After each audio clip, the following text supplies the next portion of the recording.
Hello friends, welcome to my YouTube channel. और आज की हम वीडियो में बात करने जा रहे हैं, सीखेंगे हम स्ट्रक्चर ऑफ बेंजीन में। हम कर रहे हैं बीएससी फर्स्ट ईयर के अंदर फर्स्ट चैप्टर एरोमेटिक हाइड्रोकार्बन्स, जिसके अंदर हमने पहला लेक्चर हम कंप्लीट कर चुके हैं और आज हम सेकंड लेक्चर है जिसके अंदर हम स्ट्रक्चर ऑफ बेंजीन के बारे में सीखेंगे। ठीक है, जिसमें फर्स्ट पॉइंट हमारे पास आता है मोलिकुलर फार्मूला। इस मोलिकुलर फार्मूला आप सभी को पता है, आपने पहले भी पढ़ा है। C6H6 होता है, हाईली अनसैचुरेटेड कंपाउंड है ये। इसके अंदर double bond 3 alternative double and single bond present होते हैं। सेकेंड है इसकी केमिकल प्रॉपर्टी, ठीक है, केमिकल बिहेवियर, जिसके अंदर बेंजीन है वो सब्स्टिट्यूशन रिएक्शन करता है, ना कि जैसे कि नाइट्रेशन, सल्फोनेशन, फ्रीडल-क्राफ्ट रिएक्शंस, इस तरह की जो रिएक्शंस है ये करता है सब्स्टिट्यूशन, और ये एडिशन रिएक्शन नहीं शो करता है H। और अगर इसकी कंडीशन थोड़ी सी एक्सट्रीम कर दी जाए तो ये क्या है, एडिशन रिएक्शन भी शो करता है। बट नॉर्मल कंडीशन में ये एडिशन रिएक्शन को शो नहीं करता है, ये सिर्फ सब्स्टिट्यूशन रिएक्शन को शो करता है। Benzene do not undergo some reaction characteristics of aliphatic unsaturated hydrocarbons की रिएक्शन को नहीं देता है, जैसे कि ये डीकलराइजेशन ऑफ पोटाशियम परमैंगनेट है कि ये KMnO4 के साथ रिएक्शन नहीं देता है। हैलोजन एसिड्स के साथ भी ये एडिशन रिएक्शन नहीं शो करता है। ठीक है, आइसोमर जो थर्ड पॉइंट है हमारे पास, आइसोमर नंबर्स, जिसके अंदर जो मोनो सब्स्टिट्यूटेड प्रोडक्ट हैं वो एक ही हो सकता है, one and only one. And इसके जो, क्योंकि जो इसके 6 कार्बन है उसके ऊपर जो 6 हाइड्रोजन लगे हुए हैं वो बिल्कुल इक्विवेलेंट होते हैं। इसी तरह से डाई सब्स्टिट्यूशन जो प्रोडक्ट है बेंजीन है वो 2 टाइप के हो सकते हैं यहाँ पर, एक फर्स्ट इस टाइप का और सेकंड इस टाइप का। ये सेम भी हो सकते हैं दोनों जो कंपाउंड है, जो एटम्स लगे हुए हैं इसके ऊपर, ये क्लोरीन सेम है यहाँ पर ब्रोमीन OH अलग अलग भी लगाए जा सकते हैं। ये 2 टाइप के डाई सब्स्टिट्यूशन प्रोडक्ट और बेंजीन को हमें देखने को मिलते हैं। जो फोर्थ है हमारे पास अब है क्यूकेल स्ट्रक्चर्स, और बेंजीन के बारे में पढ़ेंगे। क्यूकेल एक साइंटिस्ट था जिसने अपने इस बेंजीन की स्ट्रक्चर को अपनी तरफ से सजेस्ट किया था। उसने एक 6 कार्बन की हेक्सागोनल इस टाइप की स्ट्रक्चर को बनाया और सजेस्ट किया कि इसके अंदर क्या है, alternative double bond and single bonds between them. इसके अंदर क्या है, अल्टरनेटिव डबल बॉन्ड और सिंगल बॉन्ड प्रेजेंट होते हैं। Each carbon atom has hydrogen attach to it, और सभी कार्बन के एक एक हाइड्रोजन लगा हुआ होता है। ठीक है, और ये it show all hydrogen atom to be equivalent, therefore justify the formation of one and only one substitution benzene. ठीक है, इसके जितने भी जो हाइड्रोजन एटम है वो इक्विवेलेंट होते हैं, इसी वजह से क्या है, इसका जो मोनो सब्स्टिट्यूशन जो प्रोडक्ट आएगा बेंजीन का वो सिर्फ एक ही होगा, ओनली वन। इसके बाद जो डाई सब्स्टिट्यूशन जो प्रोडक्ट्स होते हैं वो लैंडबर्ग हमारे पास एक साइंटिस्ट था 1869 में, उसने कहा था कि जो स्ट्रक्चर है बेंजीन की डाई सब्स्टिट्यूशन प्रोडक्ट में वो कुछ इस तरह से बनेगी, जैसे कि 2 ऑर्थो होगी, यहाँ पर इसमें इस साइड लगा हुआ है ये ग्रुप, इसमें इस साइड यहाँ पर मेटा है, यहाँ पर पैरा है। ठीक है, according to Kekule double bond in benzene were not static but in the state of rapid oscillation between form 1 and 2। देखिए ये फर्स्ट फॉर्म है, ये सेकंड फॉर्म है। जो बेंजीन की जो स्ट्रक्चर है वो ना तो इस स्ट्रक्चर में रहती है ना इस स्ट्रक्चर में रहती है, ये दोनों आपस में रैपिड ऑसिलेशन करते रहते हैं, ऐसा क्यूकेल ने कहा था। जो due to oscillation of double, इन दोनों की ऑसिलेशन ऑफ डबल बॉन्ड के कारण there was a static dynamics equilibrium between 2 form, इन दोनों के बीच में एक स्टैटिक डायनामिक इक्विलिब्रियम फॉर्म हो जाता है यहाँ पर।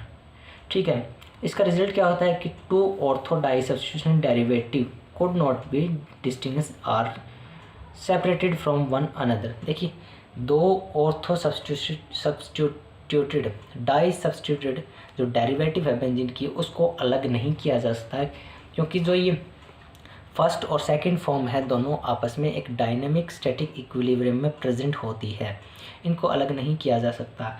ये सब बातें हैं वो क्यूकेल ने अपनी बातें कही थी, उसने सजेस्ट किया था बेंजीन के स्ट्रक्चर को लेकर, बट इसकी भी कुछ लिमिटेशन थी। वो लिमिटेशन कुछ इस प्रकार है कि जो फर्स्ट पॉइंट है हमारे पास अनयूजुअल स्टेबिलिटी ऑफ बेंजीन।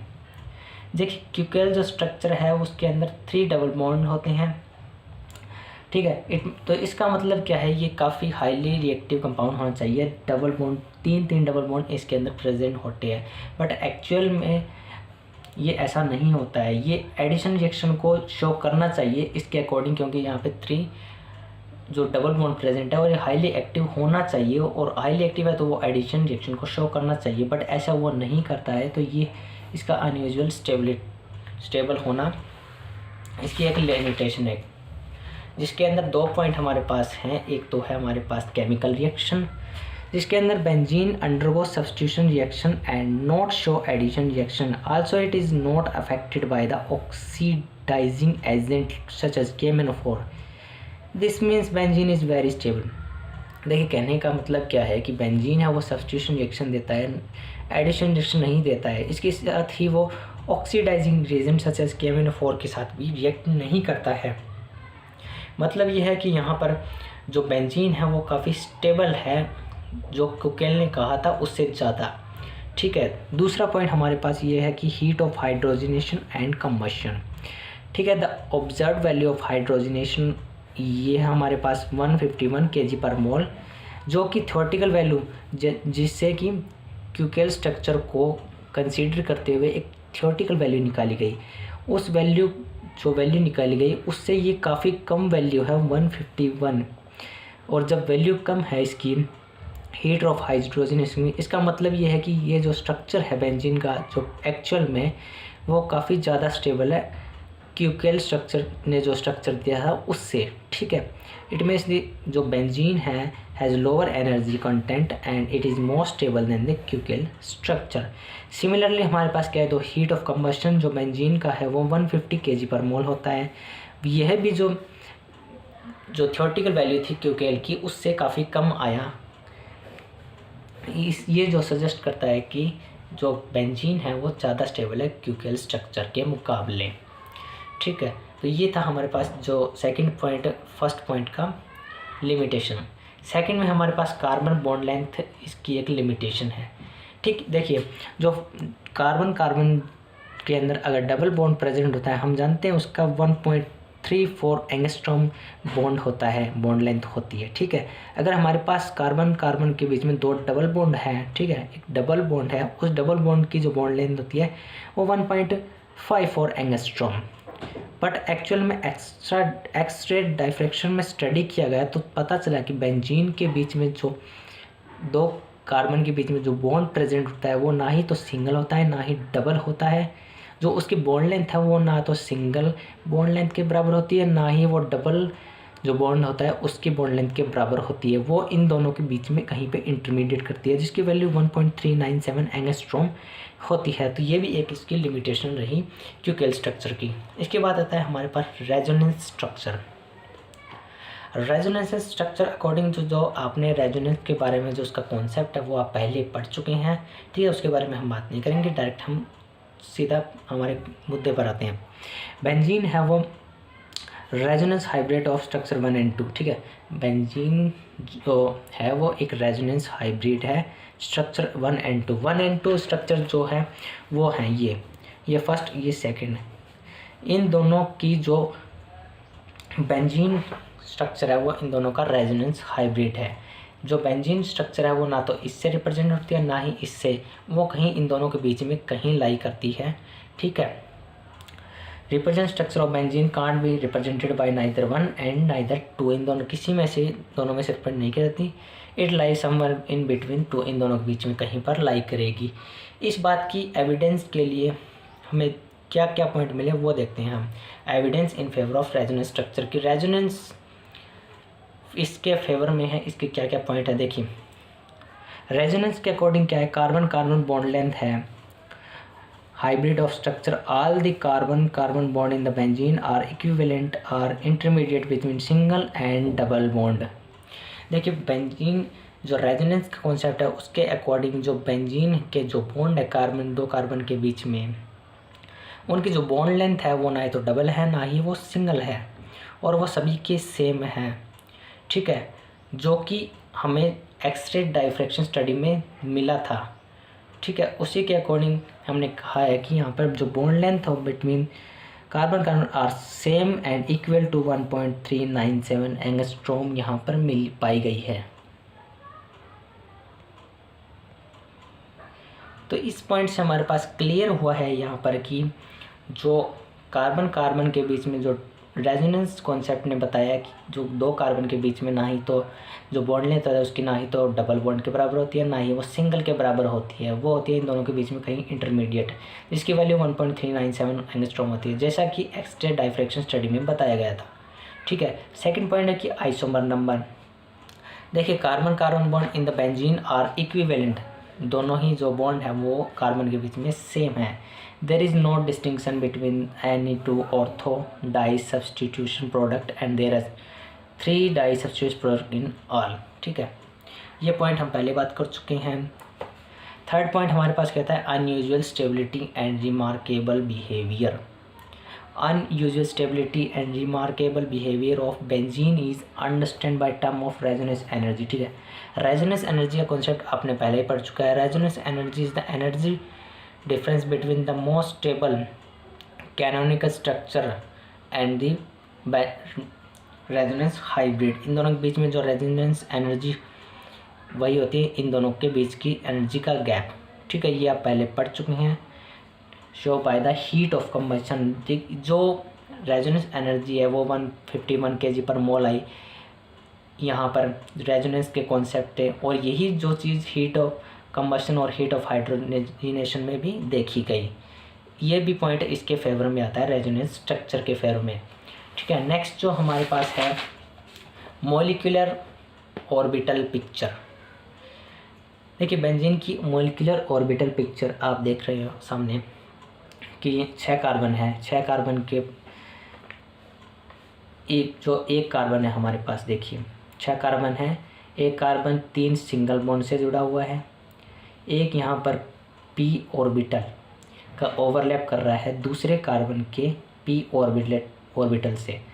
जो ये बीच वाला है वो सिंगल, ये पाई बॉन्ड बना रहे हैं। ठीक है, ओवरलैप करके यहाँ पर जो प्रत्येक जो कार्बन है हमारे पास एक सिंगल कार्बन, उसकी जो हाइब्रिडाइजेशन है जो 6 कार्बन है इनकी वो sp2 है। ईच कार्बन 3 सिग्मा बॉन्ड यहाँ पर बना रहा है and each carbon atom p orbital overlap to one another carbon atom to form pi bond. Pi bond बनाने के लिए एक दूसरे कार्बन से इसका p ऑर्बिटल है वो ओवरलैप कर रहा है। Pi bond between carbon carbon atom are delocalised and the formed structure is given. देखिए ये पॉइंट इंपॉर्टेंट है कि जो कार्बन कार्बन के बीच में जो पाई बॉन्ड बन रहा है वो डीलोकेलाइज्ड है। ठीक है, जो ये सिंगल स्ट्रक्चर है वो किस इन दोनों स्ट्रक्चर में प्रेजेंट की जा सकती है। इसमें इन दोनों कार्बन के बीच में पाई बॉन्ड है, यहाँ पर इन दोनों के बीच में आ जाता है, ये डीलोकेलाइज्ड है। ठीक है, possibility of overlapping of p orbital in both direction में कहीं भी हो सकती है, और delocalisation of pi electron cloud को हम बेंजीन के अंदर कुछ इन तरह से दिखाएंगे। ठीक है, ये सिग्मा बॉन्ड है हमारे पास 3, यहाँ पर delocalisation of electron pi bond की वो दिखाया हुआ है ऊपर और नीचे दोनों साइड। ठीक है, बॉन्ड लेंथ इसी कॉन्सेप्ट के ऊपर ये बॉन्ड लेंथ भी डिफाइन की गई है कि जो बॉन्ड लेंथ है इन दोनों कार्बन के बीच में 1.397 एंगस्ट्रॉम होती है, जैसा कि हमें एक्स-रे डाइफ्रैक्शन स्टडी में भी पाया गया था। साथ में इसकी जो हाइड्रोजन और कार्बन के में बॉन्ड होता है उसकी वैल्यू 1.09 एंगस्ट्रॉम होती है, या 109 pm का मीटर। ठीक है, और इन तीनों बॉन्ड के जो एंगल है वो 120 होता है। तो इस जो मॉलिक्यूलर ऑर्बिटल पिक्चर है उसके फेयर में कौन कौन से पॉइंट है उन चीज़ों के बारे में हम आगे देखते हैं। देखिए फर्स्ट पॉइंट हमारे पास आता है flat ring structure. Hexagonal ring in benzene molecule is found to be uniplanar, single plane में है, फ्लैट है। Each of bond angle is 120, हर एक जो कार्बन है उसके 3 बॉन्डों के बीच में जो एंगल है वो 120 का है। इसका इजीली जस्टिफाई कर सकते हैं कि in term of sp2 hybridisation state of carbon carbon atom constituting a ring. ये पहला पॉइंट हमें कहता है, ये फ्लैट रिंग ऑफ स्ट्रक्चर के बारे में बताता है, जिसके अंदर sp2 हाइब्रिडाइजेशन इसकी बताई जा सकती है। सेकंड पॉइंट हमारे पास number of mono and di substituted product. देखिए according to molecular orbital concept क्या कहता है हमारे पास, जो ऑल 6 कार्बन है जो बेंजीन के अंदर in the molecule are completely equivalent to one another. एक दूसरे से जो कार्बन है 6 कार्बन वो बिल्कुल इक्विवेलेंट है। सिमिलरली जिसके जितने भी 6 हाइड्रोजन है वो भी सेम पोजीशन और इक्विवेलेंट है एक दूसरे के, ठीक है। इससे इसका मतलब क्या, therefore benzene should form only one mono substitute. इसका मतलब जो हाइड्रोजन है वो बिल्कुल ही इक्विवेलेंट है एक दूसरे के। इसका मतलब है benzene one and only one mono substitute product बना सकता है। इसी तरह ही वो 3 डाई सब्स्टिट्यूशन प्रोडक्ट भी बना सकता है। तो ये कॉन्सेप्ट भी हमारा इससे क्लियर हो रहा है। This is found to be so in the practical, क्यों प्रैक्टिकल जो हमने लैम एक्सपेरिमेंट करके देखा था वही यहाँ पर भी हमारे पास मिल रहा है। मतलब मॉलिक्यूलर ऑर्बिटल पिक्चर के फेवर में ये पॉइंट जाता है, ठीक है। थर्ड है कि stability of molecule due to delocalisation of electron in the benzene ring, therefore it is resist the formation of addition and oxidation. तो ये भी पॉइंट हमारा क्लियर हो गया कि जो बेंजीन है वो एडिशन रिएक्शन नहीं देता है, ना ही ऑक्सीडेशन प्रोडक्ट करता है। वो इस पॉइंट से क्लियर हो गया कि उसके अंदर जो पाई इलेक्ट्रॉन है वो डीलोकलाइज्ड है, जो कि रजिस्ट करते हैं फॉर्मेशन ऑफ एडिशन और ऑक्सीडेशन प्रोडक्ट को। फोर्थ पॉइंट हमारे पास है इलेक्ट्रोफिलिक सब्स्टिट्यूशन रिएक्शन। देखिए benzene undergo number of electrophilic substitution दे सकता है, देता भी है, ठीक है। Due to benzene ring in surrounded by the pi electron. देखिए बेंजीन है वो, देखिए यहाँ पर स्ट्रक्चर में पूरी तरह से वो पाई इलेक्ट्रॉन से सराउंडेड है, ऊपर और नीचे दोनों साइड, ठीक है। अबव और एंड बिलो दोनों साइड से वो प्लेन के पाई इलेक्ट्रॉन से सराउंडेड है। This pi electron are easily available for attacking by the electrophilic reagent. और इस पाई इलेक्ट्रॉन की वजह से जो इलेक्ट्रोफाइल्स है वो इजीली इस बेंजीन पे अटैक कर सकते हैं, ठीक है। इलेक्ट्रोफाइल रीजेंट है वो अटैक कर सकते हैं। तो ये था हमारे पास जो लास्ट पॉइंट कि इलेक्ट्रोफिलिक सब्स्टिट्यूशन रिएक्शन शो करता है। तो ये थी हमारा बेंजीन के स्ट्रक्चर में और स्ट्रक्चर के बारे में, जिसके अंदर हमने जो पूरा स्ट्रक्चर इसके बारे में डिस्कस किया है पूरे कॉन्सेप्ट के साथ, ठीक है। अगर नेक्स्ट वीडियो में हम बात करेंगे एरोमेटिसिटी एंड हक्कल रोल, ठीक है। आज की वीडियो हम यहीं पर समाप्त करते हैं। और अगर आप वीडियो को अच्छी लगी हो और तो आप वीडियो को लाइक कर सकते हैं, चैनल को सब्सक्राइब कर लीजिए। ऐसे ही वीडियो पाने के लिए आप सब्सक्राइब बटन के पास में बेल आइकन जो रखा है उसके बेल आइकन को दबा दीजिए और ऑल पर सिलेक्ट कीजिए। And at last thank you very much for watching the video. मिलते हैं नेक्स्ट वीडियो में।